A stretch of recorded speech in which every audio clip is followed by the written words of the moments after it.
Star Wars 7x7, episode 1872. Today, an update on the Rise of Skywalker, specifically on the creation of its score, which also happens to reveal a very close estimate of the runtime. Today, an excerpt from an interview with Don Williams, the noted percussionist and brother of composer John Williams. Let's go.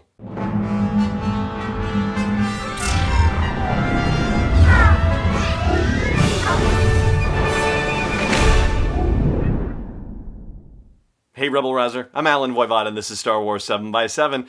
Thank you so much for joining me for this episode, and here is the scoop. Earlier this month, the Academy of Scoring Arts had a score study event that was focused on Jurassic Park. Now, it probably won't surprise you to learn that the score for Jurassic Park was done by none other than John Williams. And as part of this event, they had somebody come in who was part of the orchestra that performed on the Jurassic Park score, and their guest was none other than Don Williams. Don is, of course, the younger brother of John, and in addition to performing on that masterpiece, he is also performing on a lot of Star Wars soundtracks, including the one that is in progress right now for the Rise of Skywalker. Now, as I constantly note on this podcast, if you're being interviewed about something and you have something to do with Star Wars, you're going to be asked about Star Wars, and naturally this was the case as well. So the Academy of Scoring Arts was kind enough to post on YouTube the part of the conversation that they had with Don that related to the Rise of Skywalker, and so he's going to tell you when they started, how much they have in the can, what is left for recording, and some other very interesting details, including how much music they are actually set to record. So here, without further ado, is Don Williams at the Academy of Scoring Arts. John started up with another Star Wars. We started on it last week. He's got 135 minutes worth of music to write. Okay, so that kind of tells you how long the film is. It is top to bottom music. We've done 4 days and we've just scratched the surface. I think we've got something like 34 minutes in the can at this point. But I can tell you that every theme that you ever heard is going to be compiled into this last effort. Every one, Leia, Yoda, the Phantom, the Darth, all of it's going to be in there. And in his usual style, he hides them. You got to go look for them. You'll find them, but you got to go look for them. And then you'll be sitting there watching the film go by, and oh, there it is. There's 2 bars of it, and it grabs you and it takes you away. I find that happening a lot with this while I'm playing, which takes me away from what I'm supposed to be doing, which is counting and coming in the right place. So yeah, it is that nuts. And he seems to keep writing harder stuff for me to play, which, okay, I'm fine with it, but, did I do something when I was a kid that I don't know about? But he's marvelous. He's got an energy at 87 that is beyond my belief that he could stand in front of an orchestra and conduct and know all of this music, know everybody's part when something's out of tune or not together. At 87, he still stands there for 6 hours and still conducts. And I think that's part of his MO. I mean, he can't do it any other way. All right, that's Don Williams at the Academy of Scoring Arts. So 135 minutes of top-to-bottom music. That tells us that The Rise of Skywalker is going to be at a minimum 2 hours and 15 minutes. And let's just, be somewhat conservative and say 2 hours and 30 minutes at the maximum, all right? Now, SlashFilm did an analysis based on this interview, and when they looked at the soundtracks of the various Star Wars movies and compared them to the actual runtimes of the movies, what they did wrong was they looked at the soundtrack when it was published as a popular album, not necessarily what the soundtrack looked like as far as a whole series of audio cues and all that other stuff.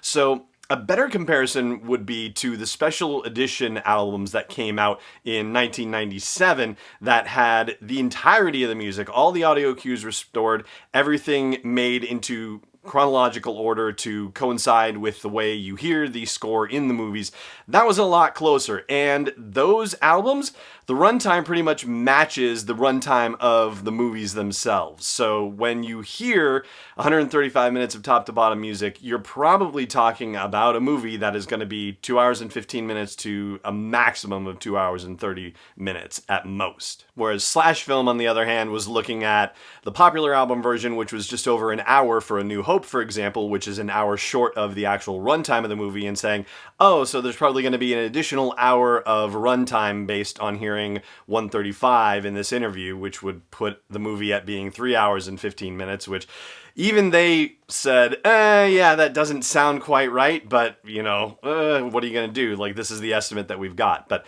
I really think that we're looking between 215 and 230 based on what Don said, and that they are going to be doing this over the next month or so, month and a half, getting it done, so it should be done by the end of September into early October.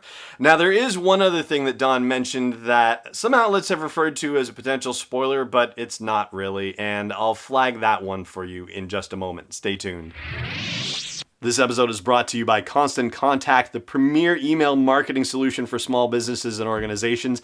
I've used their service since 2003, and over the past decade and a half, I've watched them evolve, make the product simpler, more powerful, easy to use, and do everything that they can to help train people to use the product more effectively and for it to work with other forms of marketing like social media, for example. So check out sw7x7.com/email to learn more about Constant Contact and start a free trial. Once again, that is sw7x7.com/email for a free trial.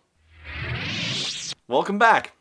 So, the thing that Don says in the interview that some folks have gone woo about is the fact that when he talks about the different themes that will be written into the score and they're hidden in there and you have to look around for them and find them, one of them he mentioned was the Phantom, and that brings us to the prequel movies and the Phantom Menace. And people kind of jumped on that a little bit, but the thing of it is, you can look at it two ways. First of all, the score, in one sense, doesn't necessarily have to have anything to do with the movie whatsoever. I mean, this is the culmination of 9 movies, and so for John Williams, it's the culmination of 9 soundtracks. So why wouldn't he want to mix a little bit of everything in there? Even if it doesn't necessarily fit in the movie per se, it's not like it works that way. It's not like there's that one-to-one thing where you can only use a certain set of music in a certain place, right? I mean, there are certain musical cues in Empire Strikes Back that are used on both Hoth and on Bespin and in utterly different situations. So yeah, it doesn't necessarily mean that because he's using that cue that anything has to do with the prequel trilogies in the movie. However, we have been told over and over again that this is the culmination of the Skywalker saga and it is concluding a trilogy of trilogies, and that there will be elements calling back to all of the movies, or at least all of the trilogies, and so we know there is going to be some prequel era influence somehow in this movie. And so, saying that there's a Phantom theme in there doesn't necessarily mean anything other than it's an extension of the fact that it is the culmination of these trilogies. So yeah, I don't think we've learned anything new necessarily other than, oh, that's going to be used. But beyond that, I don't think it tells us anything else. And that is going to do it for today's episode of the show here. Thank you so much for joining me for it, as always. And may the Force be with you wherever in the world you may be. This podcast is not endorsed or sponsored yet by Lucasfilm Limited, Disney, or 20th Century Fox. It is intended for entertainment and information purposes only. Star Wars, the Star Wars logo, all names and pictures of Star Wars characters, vehicles, and any other related Star Wars items are registered trademarks and/or copyrights of Lucasfilm Limited or their respective trademark and copyright holders. May the Force be with them. All original content is copyright 2019 by Star Wars 7x7. We hope you love it.